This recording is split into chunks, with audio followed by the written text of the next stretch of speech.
नमस्कार बच्चों, आज हम चैप्टर 4 सीखना इसके बारे में अध्ययन करेंगे। जैसे कि आपने पिछले चैप्टर व्यक्तित्व भिन्नताओं के बारे में जाना, लोगों के, बच्चों के, स्त्री व पुरुषों के व्यक्तित्व बदलाव व अलग अलग उनकी विशेषताओं के बारे में जाना, उसी तरह से इस चैप्टर में आज हम किस तरह से अपने जीवन काल में चीज़ों के बारे में सीखते हैं, अपने स्वयं के बारे में सीखते हैं और किस तरह से पर्यावरण से, अपने परिवार से, अपने आसपास के वातावरण से किस तरह से नई नई चीज़ें दिन ब दिन सीखते हैं, इस बारे में अध्ययन करेंगे। इसमें हम सर्वप्रथम सीखेंगे सीखना क्या होता है, दूसरा पुनर्बल और प्रेक्षण द्वारा कैसे सीखा जाता है, सीखने के कुछ अन्य प्रकार किस तरीके के हैं यह जानेंगे और किस तरह से सीखने के प्रशिक्षण मिल सकते हैं व प्रशिक्षणों का स्थानांतरण हो सकता है यह भी जानेंगे। आइए जानते हैं आखिर सीखना होता क्या है। सीखने को हम अनुभव के द्वारा आए अपेक्षाकृत स्थायी परिवर्तन के रूप में परिभाषित कर सकते हैं। बिना अभ्यास या अनुभव के व्यवहार में आए परिवर्तनों को सीखना नहीं माना जा सकता। जैसे बच्चों का रेंगना, खड़े होना और चलना। देखिए, सीखना एक ऐसी चीज़ है जो हम अपने पूरे जीवन काल में करते हैं। सीखना हमारा अनुभव से हम सीखते हैं। हम हमारे पूरे जीवन काल में जो भी अनुभव हमारे साथ होते हैं, परिवार में, दोस्तों में, स्कूल में, महाविद्यालयों में, पड़ोस में या फिर जहाँ कहीं भी हम जाते हैं, वहाँ से हम कुछ ना कुछ ज़रूर सीख सकते हैं और हम आजीवन सीखते ही रहते हैं, चाहे हम कितने भी बड़े हो जाएं, चाहे हम कितने ही छोटे क्यों ना हों। और सबसे इंटरेस्टिंग बात यह है कि हम किसी से भी सीख सकते हैं। हम एक छोटे बच्चे से भी सीख सकते हैं, हम एक गृहिणी से भी सीख सकते हैं, हम एक अधिकारी से भी सीख सकते हैं और हम एक बुजुर्ग से भी सीख सकते हैं। तो सीखना एक अनुभव है, एक प्रोसेस है और हर वक्त सीखना एक जैसा नहीं हो सकता। सीखना हमेशा परिवर्तन लेकर आता है। हम हर उम्र में अलग अलग तरह की चीज़ें सीखते हैं। जैसे जैसे जीवन आगे बढ़ता जाता है, वैसे वैसे हमारे अनुभव इकट्ठे होते जाते हैं और वैसे वैसे हम जीवन से, आसपास के लोगों से और सभी चीज़ों से कुछ ना कुछ ज़रूर सीखते हैं। इसका एक सबसे अच्छा उदाहरण है, जब एक बच्चा पैदा होता है तब वह रेंगता है, फिर धीरे धीरे खड़ा होता है, फिर वह हंसता है, रोता है। इस तरह से वह धीरे धीरे बड़ा होता है और वो बहुत कुछ अपने छोटे से ही उम्र के अंतराल में बहुत कुछ सीखता रहता है। जब वो 6 महीने का होता है तब वह माता का स्तनपान करना सीखता है, वह हंसना सीखता है, रोना सीखता है, आंखें झपकना सीखता है।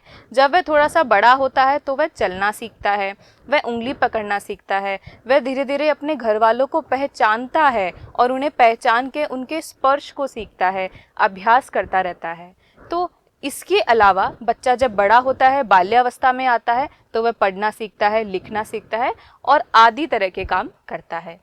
जैसे कि जब आप छोटे हुआ करते थे तो हो सकता है आपकी हैंडराइटिंग अच्छी नहीं हुआ करती थी, तो टीचर आपको डांट कर या समझा कर या प्रेम से आपको सिखाती थी कि हैंडराइटिंग कैसे अच्छी हो सकती है। आपने एक बार अभ्यास करा, आपने फिर अभ्यास करा और धीरे धीरे आप उसमें निपुण हो गए और आप एक अच्छी हैंडराइटिंग लिख पाए। तो हमेशा निरंतर प्रयास करने से, निरंतर अभ्यास करने से ही आप कुछ अच्छा सीख पाते हैं।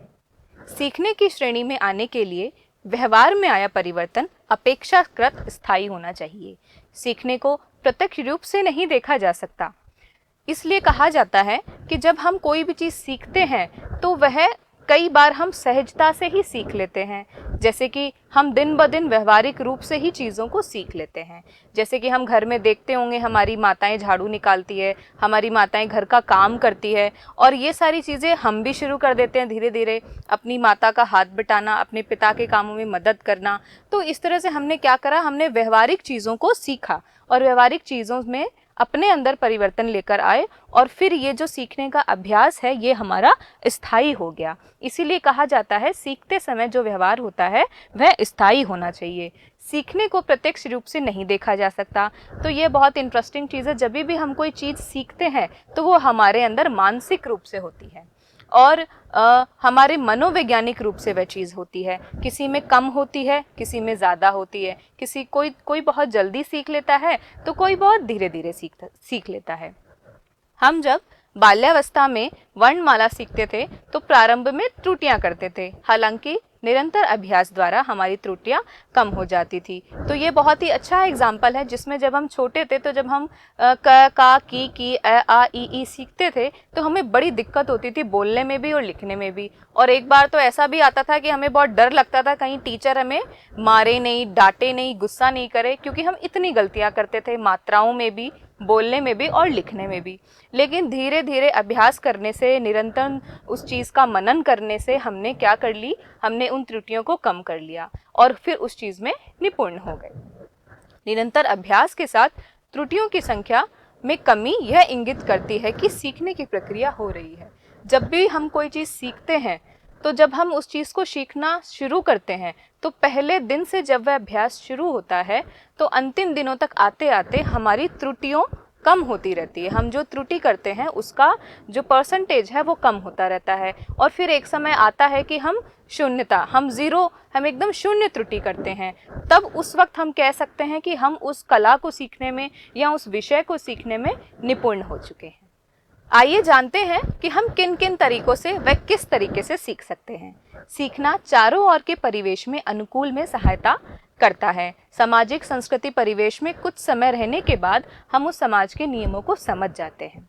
जैसे कि हम यह सीखते हैं कि हमें पड़ोस में कैसे रहना है, हम यह सीखते हैं कि हमें स्कूल में कैसे रहना है। जब हम स्कूल में जाते हैं जो हमारा डे 1 होता है, हम सब चीज़ों से अनभिज्ञ होते हैं कि कौन हमारे फ्रेंड्स होंगे, कहाँ हमें खड़ा होना है, किस जगह प्रार्थना होगी, कहाँ मुझे बैठना है।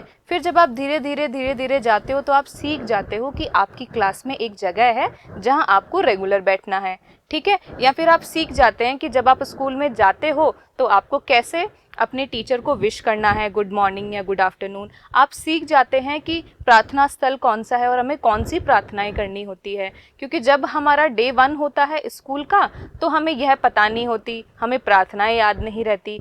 हम धीरे धीरे अभ्यास करके उन तरह की चीज़ों को सीख लेते हैं। और सीखना ना ही सिर्फ हम अपने घर से सीखते हैं, हम अपने समाज से, हमारी संस्कृति जो है उससे भी हम सीखते हैं। हम कई आयोजन में जाते हैं, हम समाज की गतिविधियों में जब पार्टिसिपेट करते हैं तब हम वहाँ से भी कुछ सीखते हैं। जब हम देखते हैं कि पड़ोस में शादी हो रही है, सब लोग नाच गा रहे हैं, सब लोग अच्छे कपड़े पहनते हैं, तो हमारे अंदर भी ये एक चाव आता है, एक सुझाव आता है कि हमें भी अच्छे से तैयार होकर वहाँ जाना है। और फिर उसके बाद हम जिस भी शादी में जाते हैं तो हम सीख जाते हैं कि किसी भी शादी या किसी भी समारोह में या किसी भी इवेंट में जाने से पहले हमें किस तरह से तैयार होना है, किस तरह से वहाँ हमें रिएक्ट करना है, किस तरह से वहाँ हमें सबके साथ बिहेव करना है। ये सब चीज़ें हम धीरे धीरे हमारे समाज से, हमारी संस्कृति से, हमारे विद्यालयों से और हमारे परिवार से सीखते हैं। जब हम ये सारी चीज़ें सीखना शुरू करते हैं, जब हम अपने समाज से, अपने विद्यालयों से और अपने आसपास के वातावरण से चीज़ें सीखना शुरू कर देते हैं, तो हम क्या बन जाते हैं, हम एक जिम्मेदार नागरिक बन जाते हैं हमारे समाज के और हमारे समाज के सदस्य बन जाते हैं। हम उन अभ्यासों में, उन सीखने की छोटी छोटी चीज़ों में इतने निपुण हो जाते हैं कि हम वह चीज़ फिर रोज़ दोहराते हैं और हमारे वो सीखने की कला हमारा व्यवहार बन जाता है। तो आइए जानते हैं सीखने के मूलतः कितने प्रकार होते हैं। सीखने के 2 प्रकार होते हैं, एक शास्त्रीय अनुबंध, दूसरा यांत्रिक या क्रिया प्रसूत अनुबंध। आइए जानते हैं शास्त्रीय अनुबंध क्या होता है, व यांत्रिक या क्रिया प्रसूत अनुबंध क्या होता है।